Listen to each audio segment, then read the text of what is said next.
존경하는 국민 여러분, 우리 다 같이 주먹을 쥐시고 우리 모든 있는 그 자리에서, 집에서, 가정에서, 또 차에서 모든 국민들이 함께 한번 나누겠습니다.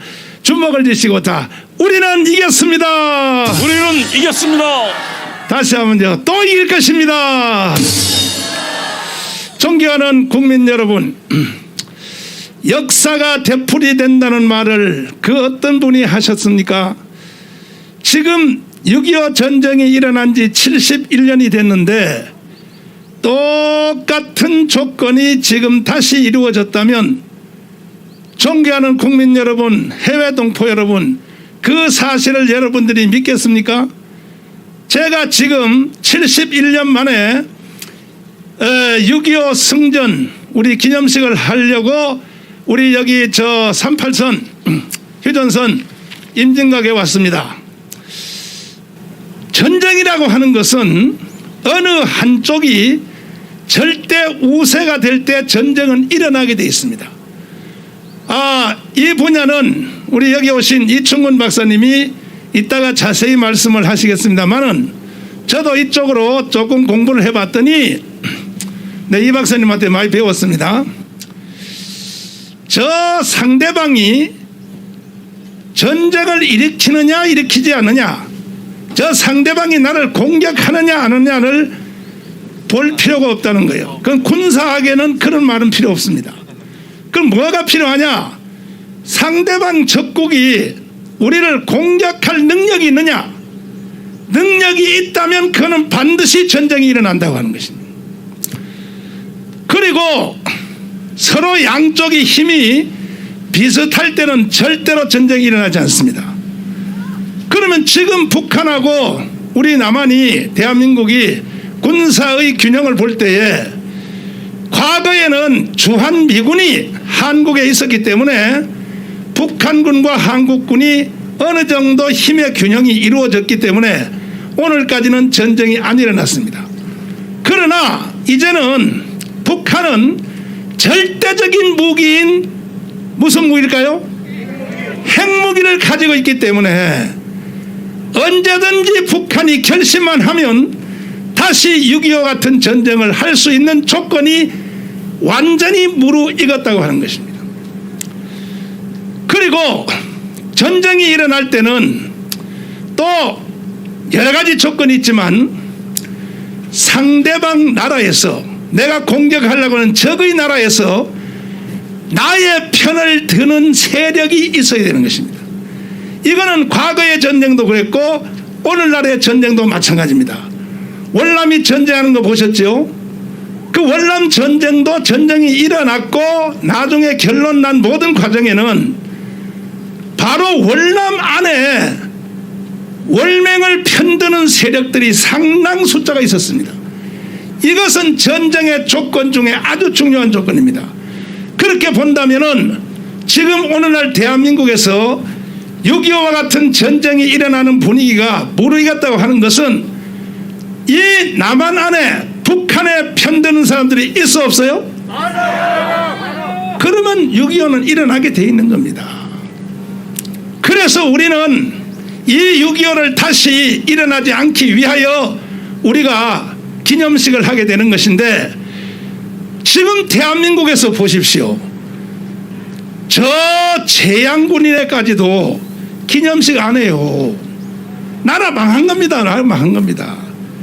역사를 모르면 똑같은 역사는 계속 일어나고, 자기의 부모가 어떻게 인생을 살았는지 고생했는지를 알지 못하면 자식한테 부모가 한 고생과 똑같은 일이 일어난다고 하는 것은, 이것은 성경도 그렇고 사서삼경도 그렇고 명심보감도 그렇고 모든 동서고금에 앞에 부모가 한 고생을 알지 못하면 똑같은 일을 너도 당해야 된다는 것입니다. 그렇다면 6.25가 일어난 지 71년이 됐는데 6.25에 대한 깊은 뜻을 대한민국 국민들이 얼마나 알고 있느냐? 여러분 한번 알고 있다고 생각합니까? 모른다고 생각합니까? 6.25를 누가 합니까? 오늘도 아침에 신문에 보니까 우리나라 젊은이들이 6.25가 우리가 일으켰다, 남한이 공격했다, 그걸 조사했더니 62%가 6.25를 우리가 이겼다고 받아요. 우리가. 또 10년 전에 우리나라에 사관학교 있습니다. 육군사관학교, 그리고 또 해군사관학교, 공군사관학교, 군사를 가르치는 전문 장교를 양성하기 위한 사관학교 입학생들에게 3월 달에 설문조사를 했어요. 6.25를 우리가 일으켰냐 북한이 일으켰냐 했더니 10년 전에 사관생도 입학생들에게 조사했더니 32%가 6.25는 우리가 일으켰다고 대답했습니다. 육군 사관학교 학생들이 그렇게 대답한 거예요. 물론 그들은 4년 동안 군사교육을 받는 중에 생각을 바꾸겠지만은 이것은 논산훈련소에 들어오는 젊은이들에게 물어봐도 질문은 똑같은 것입니다. 그래서 그들이 왜 이렇게 대답하느냐, 이것은요 정교조 때문에 그렇습니다. 정교조. 그 문제는 정교조 교육을 받은 사람들이 이제 군대로 말하면 대령까지 진급을 했습니다. 대령까지. 정교조 교육을 받은 계급이 대령까지 진급을 했기 때문에 대한민국은요 국민혁명당이 아니면 희망이 없게 된 것입니다. 정강 목사가 일개 목사로서 무슨 할 짓이 없어서 국민혁명당의 당대표가 된 것이 아니고, 이것은 생존의 문제고 대한민국 전체가 또 한 번의 6.25 같은 전쟁이 일어나기 직전까지 왔기 때문에 저는 나라와 백성들을 건져내야 되기 때문에 국민혁명당을 시작한 것입니다. 지금 오늘날 우리나라에 정당들이 많이 있지만 어느 정당들이 6.25에 대해서 기념대회한 거 봤습니까? 우파 정당이라고 그동안 속여먹었던 국민의힘 정당, 지금 이 6.25 71주년 기념행사 해요 안 해요? 해요? 니놈들이 그런 행사라도 하면 내가 국민의힘 정당, 이 국민혁명당을 시작도 안 한다. 그러나 니들을 보면, 하는 짓을 보면 똑같아. 문재인하고 똑같단 말이에요. 그러므로 이제는 우리가 절박한 상태에 왔기 때문에 선택의 여지가 없습니다. 그리고 6.25 때도 마지막으로 말씀을 드리면, 전쟁이 일어나려면 전쟁 조건이 갖춰져야 된다. 전쟁 조건이. 그 전쟁 조건 중에 6.25 때는 왜 일어나느냐, 6.25가 일어나기 전에 북한은 45년도 해방이 됐죠. 6.25가 50년도 일어났죠. 5년 동안 무슨 짓을 했는가. 북한에 있는 최고의 김일성 다음에 두 번째 사람 성시백이라고 하는 이 간첩을 남한에다가 투입을 해가지고, 김일성 다음에 2인자입니다. 2인자. 성시백이란 간첩을 남한에 투입을 해서 이 성시백이가 먼저 남조선을 한 손에 탁 틀어쥐었습니다. 또 하나는 박헌영입니다. 박헌영을 통하여 남한 전체의 국민들의 78%를 바로 박헌영 편으로 국민들을 만들어 놨습니다.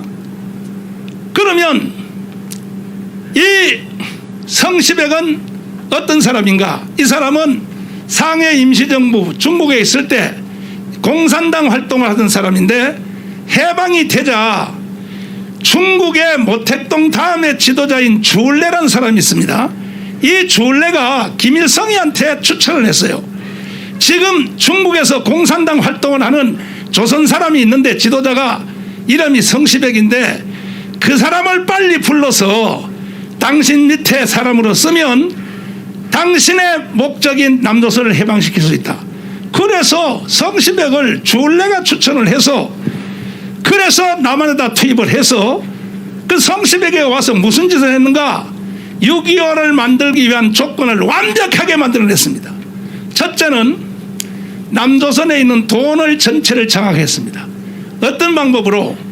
일제시대 때에는 돈이 북한 돈이나 남한 돈이나 돈이 같아요. 일본 시대니까. 근데 해방이 되자 북한이 화폐 개혁을 먼저 했습니다. 일본 놈들이 쓰는 돈 안 쓴다. 우리는 돈 새로 만들어 쓴다. 그러니까 일제시대 때 썼던 북한의 돈이 이거는 다 회수해서 필요가 없게 되었어요. 그 돈을 몽땅 싣고 남조선에 갖다 다 뿌려왔습니다. 그러니까 북한 돈 전체를 갖다 걷어다가 한국에 뿌렸으니 완전히 성시배기가 경제를 가지고 돈을 완전히 장악했고, 그 외에도 또 중요한 사업 같은 거 이런 것들을 그놈이 와서 돈을 장악했습니다. 그러면 그때 현상과 오늘날이 뭐가 다른가? 지금 대한민국의 모든 돈들을 좌파 빨갱이 총부 문재인 이 자식이 완전히 점령했고, 심지어 지 말을 안 듣는 사람들은 이재용을 지금 감옥에다 가둬버렸습니다. 이재용. 그리고 대한항공 어떻게 했는지 여러분 다 아시죠? 나머지 기업들은요 벌벌벌벌 떨고 문재인한테 돈 가져와라 그러면요 보따리를 싸다 갖다 주지 않으면 안 될 정도로 남한 경제를 다 틀어지었습니다. 그 다음에 그보다 더 위험한 일은 국회 부의장, 이거는 이따 김경재 총재님이 이거 너무 잘 알아요. 나는 그냥 이름은 모르고 국회 부의장 정도 아는데, 국회 부의장을 간첩으로 성시배기가 간첩으로 딱 틀어지었습니다. 그럼 보세요. 국회를 간첩으로 틀어지었죠. 그러면 그때와 오늘날의 국회를 한번 비교해보면 오늘날의 국회가 대한민국 편이요 북한 편이요? 야 이 개자식들아, 대한민국이 주는 돈으로 정치를 하면서 어찌하여 이 개자식들 국회의원들이 북한 편에 서서 일을 하냐 말이야. 이 개자식들아. 그래서 전쟁 조건이 완벽하게 이루어졌다는 것입니다. 그 다음 성시백은 언론을 장악했습니다. 그 당시에 또 조선일보, 동아일보가 있었습니다. 그런데 조선일보, 동아일보를 뺏은 게 아니라 똑같은 이름으로 조선일보, 동아일보를 찍어냈어요. 성시백이가. 그래서 그때는 조선일보가 두 가지요. 지금 있는 조선일보, 또 하나는 성시백이가 찍어낸 조선일보, 동아일보가 두 개요. 그래서 국가의 언론을, 국민들의 언론을 완전히 간첩이 완전히 틀어졌습니다. 그 다음 그와 같이 물어보겠습니다. 오늘날의 언론들을 대한민국이 잡고 있어요? 북한이 잡고 있어요? 그 보세요. 그러니까 전쟁 조건이 완전히 이루어졌다는 거야. 다음 보십시오. 군대 조직입니다. 군대 조직. 군대 조직이 왜 필요합니까? 전쟁을 위하여 존재하는 겁니다. 전쟁을 위하여. 그런데 육군참모총장 최병덕을 지금 이 사람이 간첩으로 드러났습니다. 그리고 간첩이 만약에 아닐지라도 최병덕은 북한 쪽에서 일했다는 증거가 뭐냐? 1950년 6월 25일 바로 여기에서 전쟁이 일어났거든요. 일어났는데 국군 통수권자 이승만 대통령이 전쟁을 보고받는 시간이 몇 시냐? 아니 전쟁이 일어나면 10분 안에 대통령한테 보고가 돼야죠. 10분 안에. 그러니까 그때는 핸드폰이 없다고 쳐도 그럼 최소한 1시간 안에는 대통령과 전쟁이 일어났습니다, 보고하는 놈이 있어야 될 텐데, 이승만 대통령은 교회 장로이기 때문에 그날 1950년 6월 25일 주일날 경회로에서 낚시를 마치고 샤워를 하고 두루마리를 입고 정동 교회를 가려고 나오는데, 장로님이니까 나오는데 육군참모총장과 군대 지휘계통이 보고한 게 아니고 바로요 경기도 파주에 있는 어떤 경찰관 하나가 그냥 허벅허벅 뛰어와서 푹 쓰러지면서 대통령과 전쟁 났습니다, 그렇게 말하는 시간이 10시 반이요. 10시 반. 새벽 4시에 전쟁 났는데, 그래서 대통령이 거꾸로 육군참모총장과 국방부 장관 신성모를 찾아 나섰어요. 자네들 빨리빨리 오라고 모아서. 아니 자네들 전쟁이 났다는데 왜 보고를 안 하나? 이렇게 물었어요. 이승만이가. 하니까 거짓말을 하는데 뭐라 그러냐, 이거는 별거 아니라서 보고할 필요가 없어서 안 했습니다. 별거도 아닌데 3일 만에 서울이 먹혔냔 말이야, 이 개자식들아. 그러면서 하는 말이, 이거는 우리가 자체적으로 다 수습을 하고 대통령 신경 안 쓰게 하려고 이제 점심때쯤 되면은 우리가 평양 가서 점심을 먹습니다. 저녁은 압록강 가서 먹고 난 뒤에 보고하려고 했습니다. 야이, 지금은 죽어서 없었지만, 야이 개자식들아, 니들이 육군참모총장이야? 니들이 국방부 장관이냐고. 그래서 군대 조직 전체를 다 틀어진 거예요, 북한이. 이해되십니까? 그럼 다시 이거 현실과 적응해서 물어보겠습니다. 오늘날 군대 국방부 장관, 군대 조직, 지금 그들이 물어보기도 가슴이 벌렁벌렁합니다. 그들이 군인으로서 사명을 감당합니까? 특별히 국방부 장관 이 개자식아, 문재인한테 줄줄 빨고 이 자식아, 제주도 4.3 사건 가서, 야 이 개자식아, 4.3 사건을 진압한 거에 대해서 국민 앞에 사과하니까 국방부 장관이 돼서 육군 사관학교까지 나온 자식이 말이야, 그걸 그 앞에서 문재인을 줄줄 빠냐 이 개자식아. 내가 국방부 장관 같으면 바로 문재인 기통마를 바로 때려버린다 그 자리에서. 그리고 현장에서 문재인을 나는 바로 체포해버려, 체포.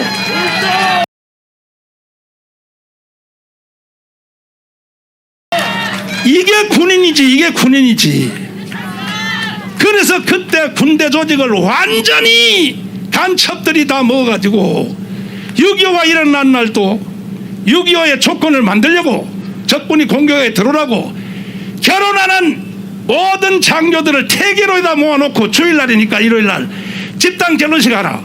그 전방이 다 빈 거죠. 군인들을 모내기 휴가하라고 전 군의 절반을 자기 집으로 다 돌려버려서 모내기 하라고. 그리고 실탄 사고 난다고 전방에 있는 연대별로 실탄을 다 걷어가지고 실탄 사고나 만든다 해서 전부 다 실탄을 다 모아놓고 실탄도 없이 만들어 놓고 이따위로 해놓으니까 전쟁 조건은 완벽하게 이루어진 것입니다. 그때 군대나 오늘날 군대가 다를 바가 있어요, 없어요? 더합니다. 더해. 내가 할 말은 많지만 앞으로 나오는 연사님들이 이제 특별히 이충근 박사님의 연설을 잘 들어주시기 바랍니다. 전쟁이 일어나려면 국제적 환경이 맞아야 돼요. 국제적 환경이. 제가 전쟁이 일어나는 조건을 내가 이충근 박사님한테 공부를 많이 해서 나도 도사가 됐는데, 전쟁이 일어나려면 우리나라끼리는 안 돼요. 국제적인 정세가 전쟁이 일어나도록 만들어져야 되는 거야. 이따가 강의를 잘 들으시기를 바라고.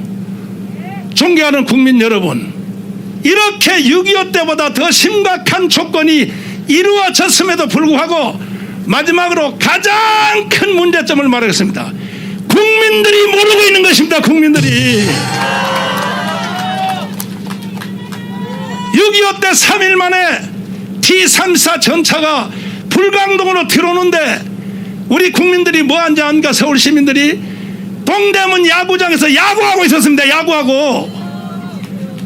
지금요 정강 목사가 일어나서 좌빨, 문빨, 또 북한 이런 주제만 딱 나오면 내 입에서 바로 욕이 나갑니다. 욕이. 야 이 개새끼들아. 근데 이렇게 내가 욕을 해도 국민들이요 정신을 못 차리고, 아 정강 목사 저 새끼 미친 자식이야. 목사가 됐으면 목회나 해쳐먹고 날지. 맺더냐 이런다고요. 그렇다면 100% 6.25는 다시 일어나게 돼 있습니다. 저는 일개 목사에 끝나는 것이 아니라 선지자입니다. 선지자. 선지자가 하는 말을 들어야 할 것입니다. 존경하는 국민 여러분, 다시는 6.25가 일어나지 않도록 여러분 지키기를 원하십니까? 원하신다면 국민 여러분 두 손 들고 만세. 그렇다면 앞으로 나오는 연사님들의 말씀을 잘 들으시고 다시는 이 땅에 6.25 같은 일이 일어나서는 안 되고, 그럼에도 불구하고 북한이 핵무기를 믿고 다시 6.25를 감행한다면 우리가 12대 정책을 만들어 놓은 내용에 보면 빨리 우리도 미국에 있는 핵무기를 한국에 재배치해야 됩니다. 전력을 비슷하게 만들어 놔야 전쟁이 안 일어나는 겁니다. 그렇지 않고 계속 평화회담을 하면, 평화회담도 이것도 이충훈 박사님 들어보세요. 평화회담은 뭐냐? 얼마 있으면 전쟁이 일어난다. 그 신호탄이 평화회담입니다. 6.25 때도 전쟁이 일어나기 전에 김구가 평양 가가지고요, 그것도 다 성시비가 공작했거든요. 김일성이하고 뭐 평화회담한다, 조수왕이가 가가지고 뭐 평화회담한다. 평화회담은 전쟁은 일어난다는 신호탄이에요, 신호탄. 오늘날 문재인이가 북한하고 회담해요, 안 해요? 그거요, 전쟁 난다고 하는 신호탄입니다. 그러므로 이번에는 우리가 초전박살이 아니라 전쟁 시작하기 전에 북한을 박살내야 됩니다. 그러기 위해서는 전 국민 5,200만이 다 국민의 혁명당에 가입해 주십시오. 반드시 대한민국을 지켜서 자유통일, 북한을, 노동당 정권을 해체시켜버리고, 그리고 저 김정은 저놈을 처형하고 북한 동포 2,500만을 건져내겠습니다. 감사합니다. 네, 우리 정광훈 대표님께 큰 박수 부탁드립니다. 여러분, 어제 국민혁명당은 혁명당의 12대 공약을 발표했습니다. 그 중에 제일 첫 번째가 우리 국민혁명당은 이승만과 박정희의